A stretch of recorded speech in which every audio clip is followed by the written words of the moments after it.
I didn't ruin my life with many bad choices. I ruined it by never recovering from one. There was a moment, brief, ordinary, almost forgettable, that split my life in two. Not because it was dramatic, but because everything that followed bent itself around it. At the time, it didn't feel like a turning point. It felt like a practical decision. One of those choices you make quickly because standing still feels irresponsible. I remember thinking, this is just for now. That's what I told myself. Just for now. I had two options in front of me. One was uncertain, emotionally demanding, and terrifying. The other was stable, respectable, and immediately understandable to everyone around me. I chose the one that made sense. I walked away from the other without ceremony. No closure. No dramatic goodbye. I assumed life would circle back eventually. It didn't.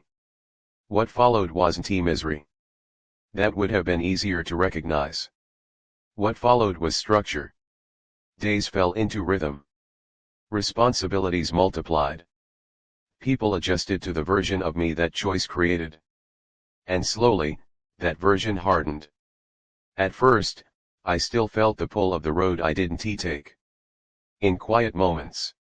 In dreams. In the sharp sting of seeing someone else living a life that resembled what I once imagined. I told myself that feeling would fade. And it did. That was the most dangerous part. I stopped questioning the decision. Not because it felt right, but because it felt old. Time has a way of legitimizing choices you never truly accepted. Once enough years pass, a decision stops being a choice and becomes a story. And stories are harder to rewrite. People began to associate me with this life. With its routines. Its limits. Its expectations. When they described me, they described the version of myself that emerged after that choice. And I nodded along. I learned how to perform my own history convincingly.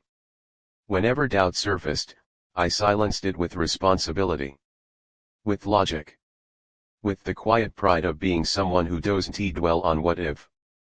But the truth is, I did dwell on it. Just privately. Just carefully. There's a specific kind of regret that doesn't scream. It waits.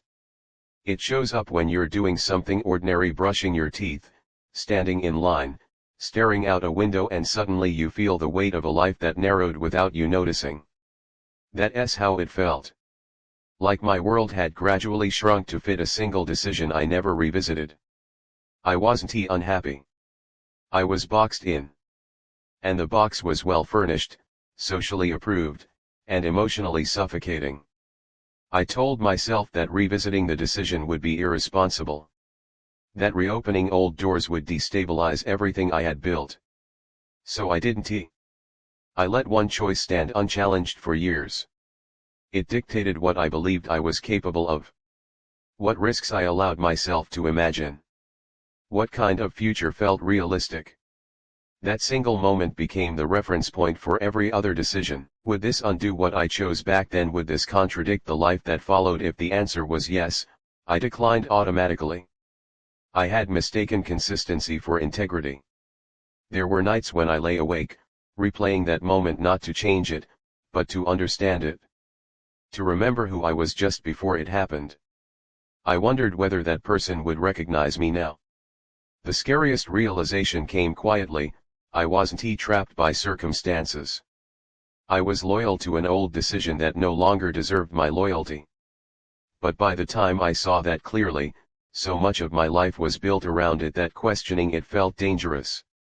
Because questioning it meant admitting something painful, that I had allowed one moment of fear to quietly negotiate the rest of my existence. And once I acknowledged that, the regret stopped being abstract. It became personal. Heavy. Unavoidable. Once I admitted that my life revolved around a single, unexamined decision, everything began to feel fragile.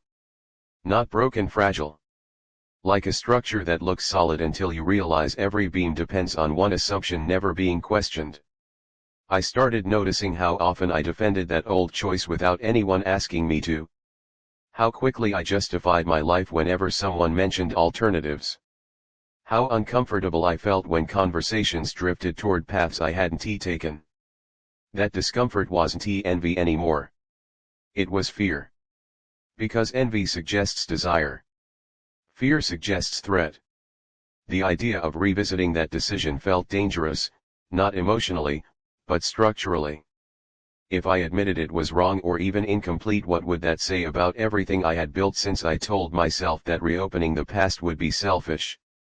That it would hurt people who depended on the stability of the life I had chosen. That responsibility meant standing by your decisions, even when they felt heavy. But beneath that reasoning lived a quieter truth. I was afraid that if I questioned the decision, I would realize how long I had been unhappy. That realization would demand something from me. And I wasn't sure I had the strength to respond. The mental breakdown didn't arrive suddenly. It unfolded gradually, like erosion. I became more irritable, though nothing obvious was wrong. More tired, though my routine hadn't changed. More distant, even from myself. I noticed how often I described my life as fine. Not good. Not meaningful. Fine. That word became my shield. I avoided moments of stillness because stillness brought questions. I filled my time with tasks, obligations, distractions, anything that kept me from examining the foundation of my choices. But avoidance has a way of failing you eventually. One evening, I found myself looking at an old photograph. Not a dramatic one, just a snapshot from before that decision. I recognized the person in the picture instantly. What startled me was how unfamiliar his expression felt. There was a looseness in his posture, a sense of openness I hadn't felt in years. I realized then that I hadn't just chosen a different path. I had chosen a different version of myself. And that version had quietly replaced the one in the photograph. The moral dilemma sharpened painfully. Was I obligated to honor a choice simply because it was old, or was I allowed to admit that it no longer fit the person I had become? Stability argued for loyalty. Honesty argued for revision. Both had consequences. If I stayed loyal to the past, I preserved order. But I continued to live a life that felt increasingly disconnected from my inner truth. If I questioned it, I risked unraveling everything built around it. Relationships. Identity. Reputation. I understood then why people cling to their first big decisions so fiercely. They become anchors not just to outcomes, but to identity. To question the anchor feels like risking drift. I began imagining what would happen if I allowed myself to reconsider. Not to undo the past, but to stop letting it dictate the future. That thought scared me more than I expected. Because if I stopped letting that one decision define me, I would have to decide who I was now. And I wasn't sure I knew. I had spent so long being consistent that I forgot how to be curious. So long being reliable that I forgot how to be brave. There were nights when I lay awake, torn between two fears. The fear of destroying what I had built. And the fear of living the rest of my life inside a structure designed for someone I no longer was. That second fear grew louder with time. I realized that my loyalty to the past wasn't noble anymore. It was habitual. And habit, when left unexamined, becomes a prison disguised as virtue. I didn't know yet whether I would change anything. I didn't know if I could. But I knew this: I could no longer pretend that one decision deserved unchecked authority over my entire life. That realization cracked something open inside me.